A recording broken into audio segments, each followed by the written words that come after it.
Being up over the thing to remember. The scene starts to tumble to the sound of the drums. Oh boy, there ain't no need to fight the silent ring. It ain't no big thing, just show her a little. Selamat malam semuanya, teman-teman sekalian. Malam ini kita akan mempresentasikan tentang gelombang elektromagnet di bab 11. Nah, tentang pengertian gelombang elektromagnet, teori gelombang elektromagnetik pertama kali dikemukakan oleh James Clerk Maxwell pada tahun 1831 sampai 1879.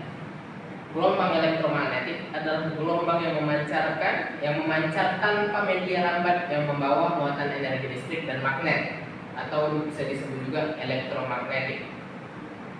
Tidak seperti gelombang pada umumnya yang membutuhkan media lambat. Gelombang elektromagnetik tidak memerlukan media lambat, sama seperti radiasi. Jadi dia tidak ada untuk mediasinya, mediasi untuk perambatannya itu tidak ada. Nah, oleh karena tidak memerlukan media perambatan, gelombang elektromagnetik sering pula disebut sebagai radiasi elektromagnetik. Sama seperti radiasi tadi, radiasi pun tidak memerlukan media untuk merambat. Hipotesis yang dikemukakan oleh Maxwell mengacu pada 3 aturan dasar listrik elektromagnet. 3 aturan dasar listrik magnet. Berikut ini muatan medan listrik dapat menghasilkan medan listrik di sekitarnya. Muatan medan listrik dapat menghasilkan medan listrik di sekitarnya, yang besarnya diperlihatkan oleh hukum Coulomb. Yang kedua, arus listrik atau muatan yang mengalir dapat menghasilkan medan magnet. Arus listrik atau muatan yang mengalir, arus listrik yang mengalir itu dapat menghasilkan medan magnet di sekitarnya yang besar dan arahnya ditujukan oleh hukum Biot-Savart atau hukum induksi Faraday. Dan yang ketiga, perubahan medan magnetik dapat menimbulkan GGL, induksi yang dapat menghasilkan medan listrik dengan aturan yang diberikan oleh hukum induksi Faraday. Berdasarkan aturan tersebut, Maxwell mengemukakan sebuah hipotesis sebagai berikut. Karena perubahan medan magnet dapat menimbulkan medan listrik, maka perubahan medan listrik pun akan dapat menimbulkan perubahan medan magnet. Hipotesis tersebut digunakan untuk menerangkan terjadinya gelombang elektromagnet. Menurut Maxwell, ketika terdapat perubahan medan listrik atau E itu simbolnya, akan terjadi perubahan medan magnetik, atau bisa dikatakan B untuk dalam literasinya. Perubahan medan magnetik ini akan menimbulkan kembali perubahan medan listrik dan seterusnya. Maxwell menemukan bahwa perubahan medan listrik dan perubahan medan magnetik ini menghasilkan gelombang medan listrik dan gelombang medan magnetik yang dapat merambat di ruang hampa.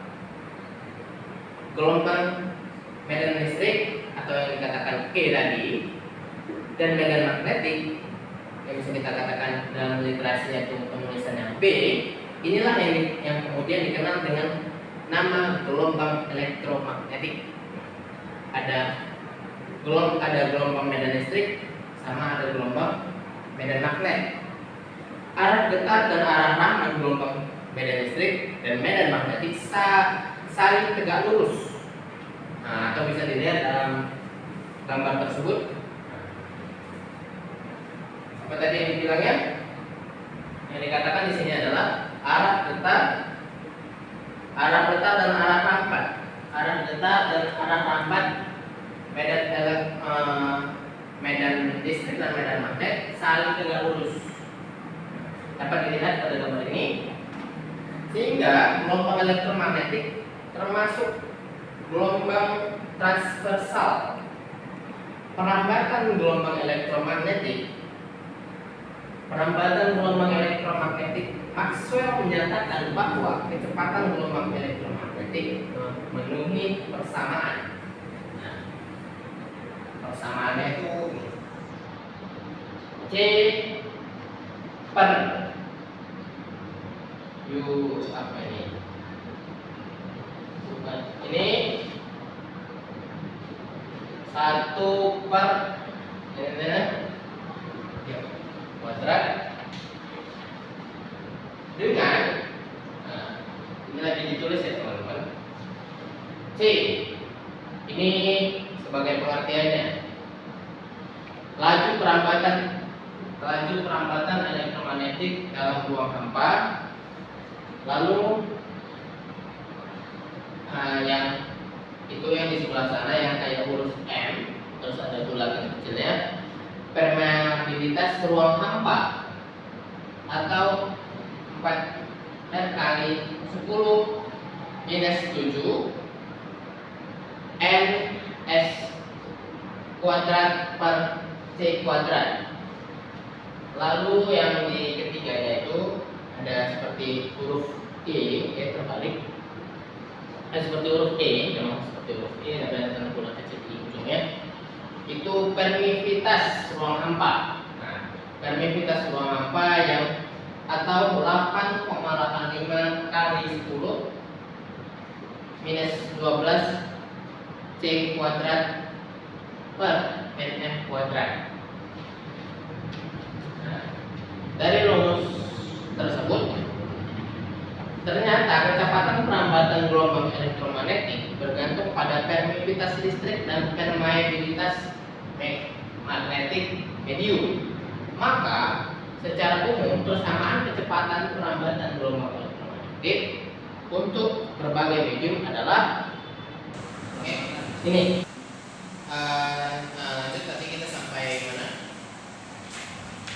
Sampai dengan penjelasan laju perambatan permeabilitas sama permeabilitas. Yang mana tadi lambangnya itu atau bisa kita tuliskan ini seperti ini. Ini untuk laju perambatan. Ini untuk laju perambatan. Lalu yang ini untuk permeabilitasnya, permeabilitas ruang hampa. Yang ini untuk permeabilitas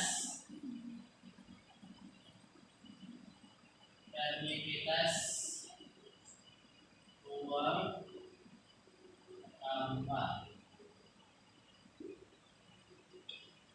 Nah, tadi rumusnya apa? Rumusnya ini. Rumusnya C sama dengan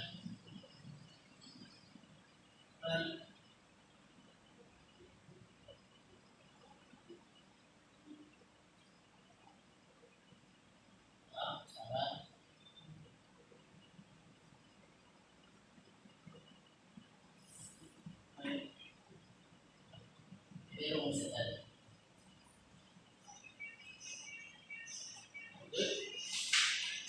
Kita lanjut ke soal ya. Berarti yang di C-nya ini laju perambatannya, yang ini permeabilitasnya, yang ini permeabilitasnya. Lanjut masuk ke soal gelombang elektromagnetik. Nah, ini ada soal ya teman-teman ya. Gelombang elektromagnetik dalam suatu medium pelajuan. Nah, berarti jika permeabilitas medium 12,76 kali 10 minus 7 WPA per AM, tentukan permeabilitasnya itu tersebut. Nah, berarti di sini dia dulu kita nyari permeabilitasnya. Ini berarti ya teman-teman. Ya, langsung kita bahas soalnya. Berarti yang diketahui apa? Yang diketahui C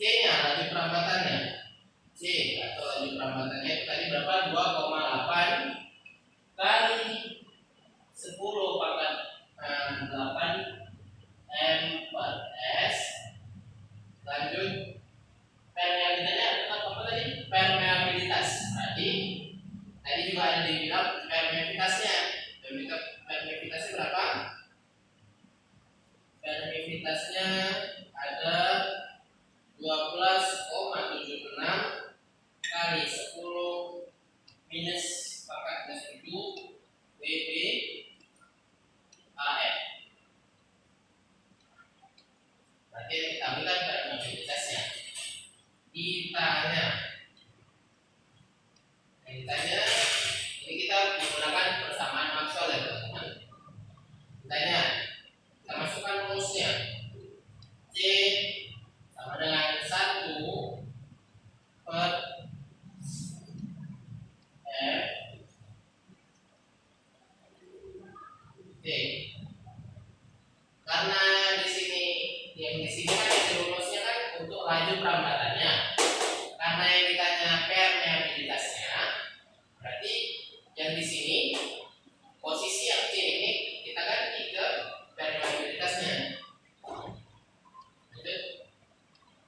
Nah, sama dengan 1 per, berarti di bawah, per laju perampatannya sama permeabilitasnya C kuadrat kali E.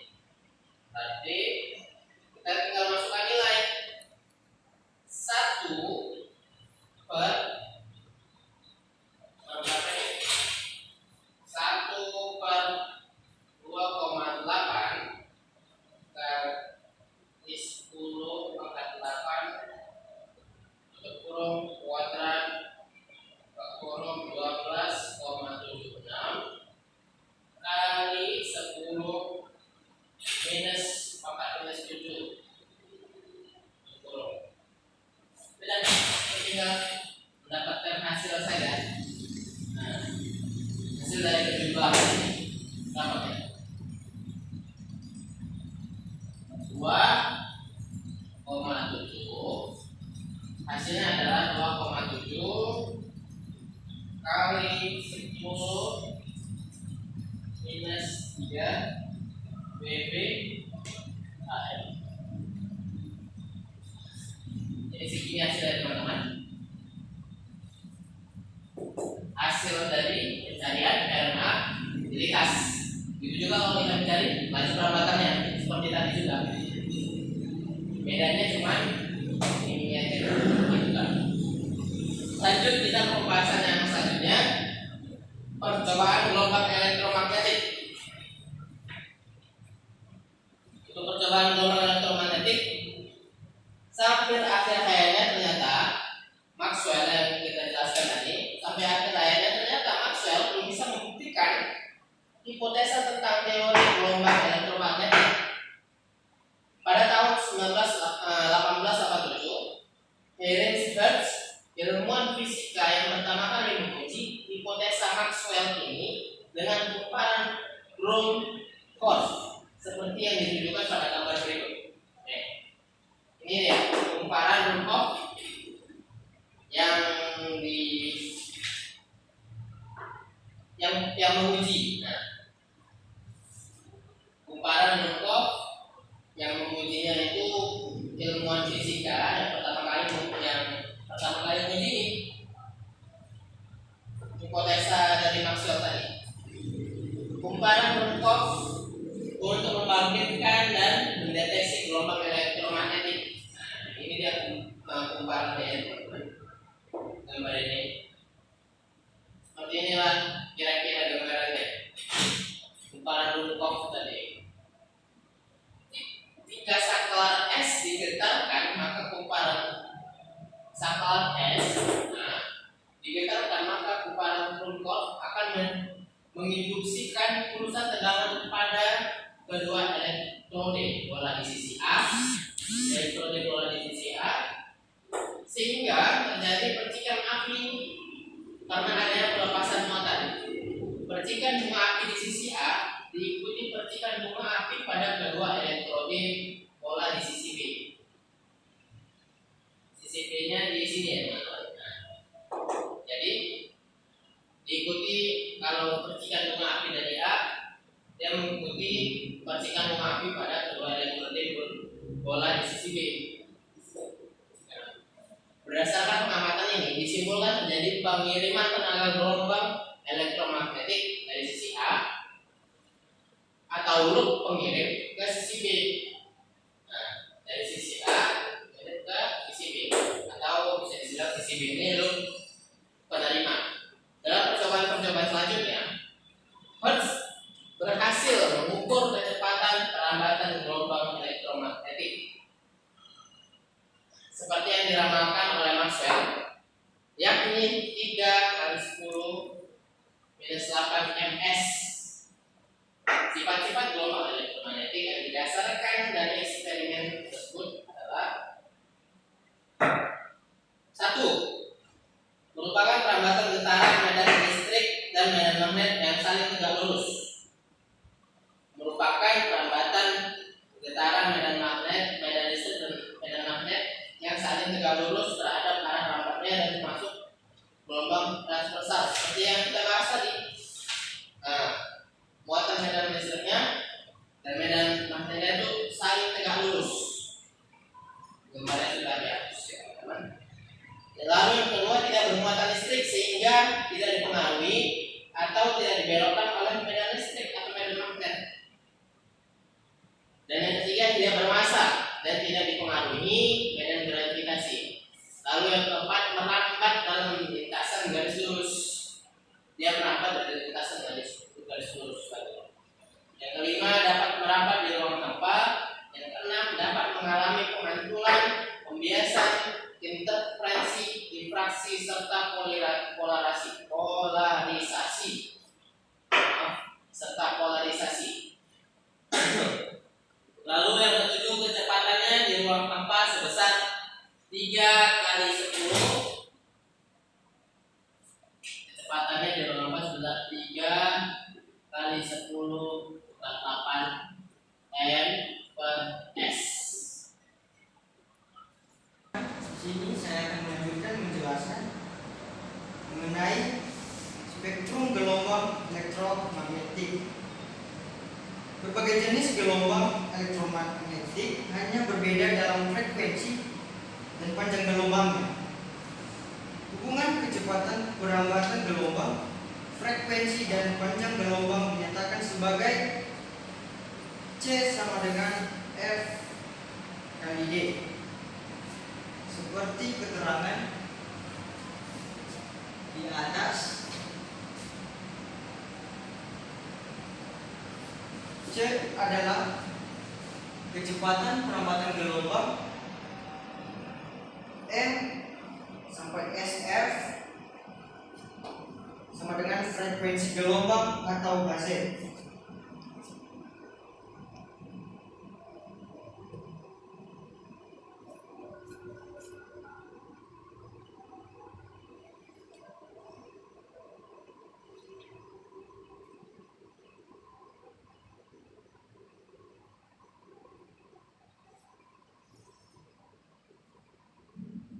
Seperti kode di bagian sini,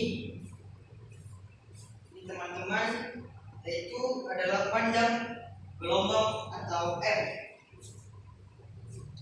Sebuah gelombang elektromagnetik merabat dalam ruang hampa dengan kecepatan 3 kali 10 M sampai S. Jika panjang gelombangnya 30 M, maka tentukan frekuensi gelombang tersebut. Seperti yang diketahui, para teman-teman biar kita menulis dulu.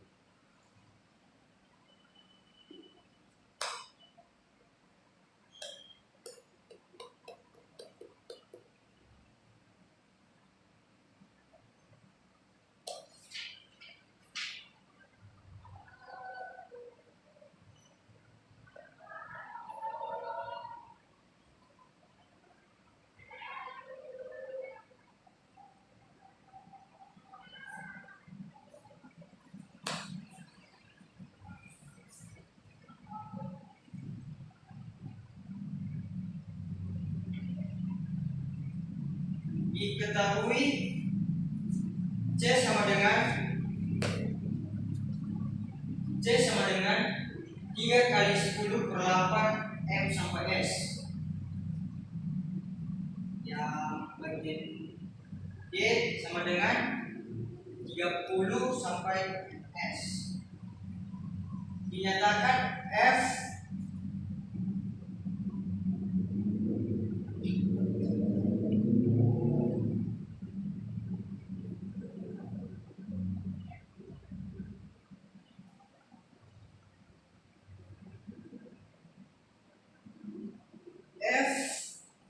C perempatan sama dengan 3 kali 10 per 8 per 30. Maka hasilnya atau jawabannya 10 per 7 hasil. Perbedaan interval atau jarak panjang gelombang dan frekuensi gelombang disusun secara berurutan disebut spektrum gelombang elektromagnetik.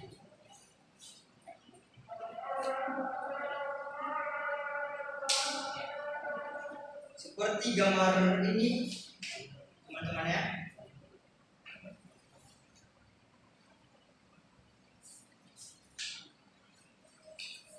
Baik, kita lanjut. Ada beberapa spektrum gelombang elektromagnetik diurutkan mulai panjang gelombang paling pendek sampai paling panjang adalah sebagai berikut. 1. Sinar gamma atau Y. 2. Sinar X atau röntgen.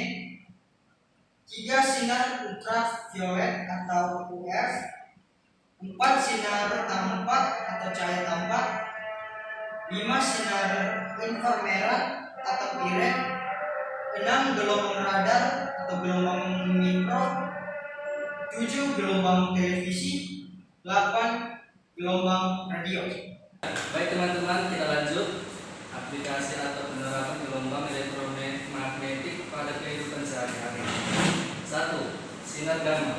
Sinar gamma termasuk gelombang elektromagnetik yang mempunyai frekuensi antara 10-20 Hz sampai 10-25 Hz. Sinar gamma merupakan hasil reaksi yang terjadi dalam inti atom yang tidak stabil. Sinar gamma mempunyai daya tembus yang paling kuat dibanding gelombang elektromagnetik yang lain. Sinar gamma dapat menembus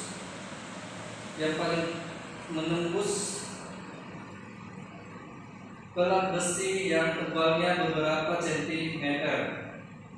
Pengerek baik untuk sinar gamma adalah timbal atau PB. Aplikasi sinar gamma dalam bidang kesehatan adalah untuk mengobati pasien yang menderita penyakit kanker atau tumor. Sumber radiasi yang sering digunakan pada pengobatan penyakit ini adalah kobalt 60 atau sering ditulis CO. 60. Salah satu alat untuk mendeteksi sinar gamma adalah detektor Geiger-Müller. Ada jenis detektor sinar gamma yang lain, yaitu detektor scintilasi null atau TI. 2. Sinar X atau röntgen. Sinar X ditemukan oleh Wilhelm Conrad Röntgen pada tahun 1895, sehingga sering disebut sebagai sinar röntgen.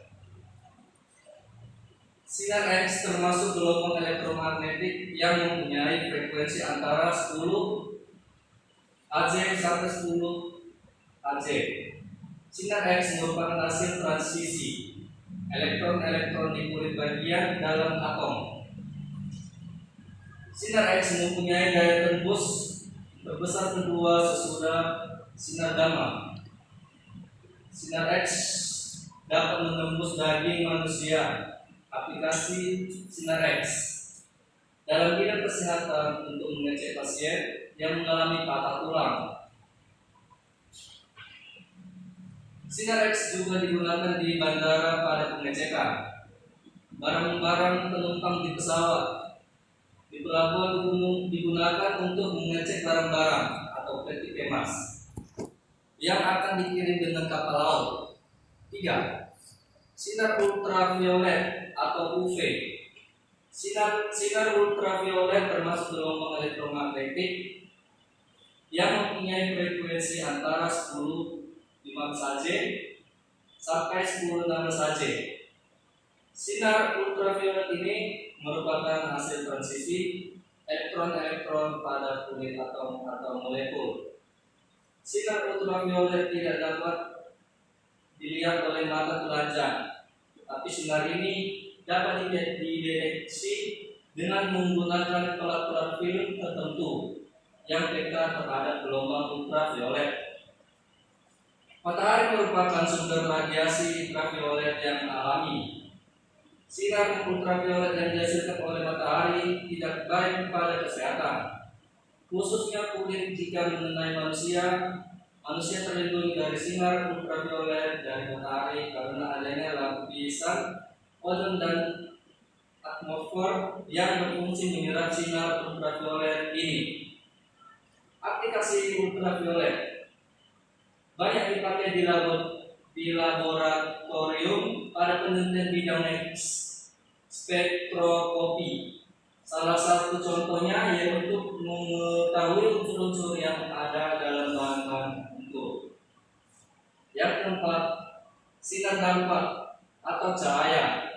Sinar tampak sering juga disebut sebagai cahaya. Sinar tampak termasuk gelombang elektromagnetik yang mempunyai frekuensi antara 4,3 kali 10-14 Hz sampai 7 kali 10-14 Hz. Matahari merupakan sumber cahaya tampak yang alami. Sinar tampak ini terdiri dari berbagai warna, dari warna merah, jingga, kuning, hijau, biru, dan ungu. Bisa melihat warna benda karena benda menentukan warna-warna ini dan masuk kembali ke mata kita. Aplikasi dengan cahaya kita bisa melihat indahnya pemandangan. Kita dapat memotret sehingga gambarnya menjadi berwarna seperti asli. Ketika dapat melihat televisi berwarna dan sebagainya. Sinar tampak juga banyak dipakai dalam bidang spektroskopi untuk mengetahui unsur-unsur yang ada di dalam bahan. Yang kelima, sinar inframerah atau IR. Sinar inframerah ini merupakan hasil transisi vibrasi atau rotasi pada molekul. Sinar inframerah termasuk gelombang elektromagnetik yang mempunyai frekuensi di bawah 4,3 kali 10-14 Hz sampai sekitar 3 GHz. Sinar inframerah tidak tampak dilihat oleh mata telanjang, tetapi sinar inframerah dapat dideteksi dengan menggunakan pelat-pelat film tertentu yang peka terhadap gelombang inframerah. Aplikasi pesawat udara terbang tinggi atau satelit-satelit dapat membuat potret-potret permukaan bumi dengan mempergunakan gelombang inframerah. Sinar inframerah juga banyak dipakai dalam bidang spektroskopi untuk mengetahui unsur-unsur yang ada dalam bahan. 6. Gelombang radar atau gelombang mikro. Gelombang mikro atau microwave mempunyai frekuensi di kisaran 3 GHz. Aplikasi gelombang mikro ini dapat digunakan untuk alat komunikasi, memasang microwave atau radar atau radio detection and tracking.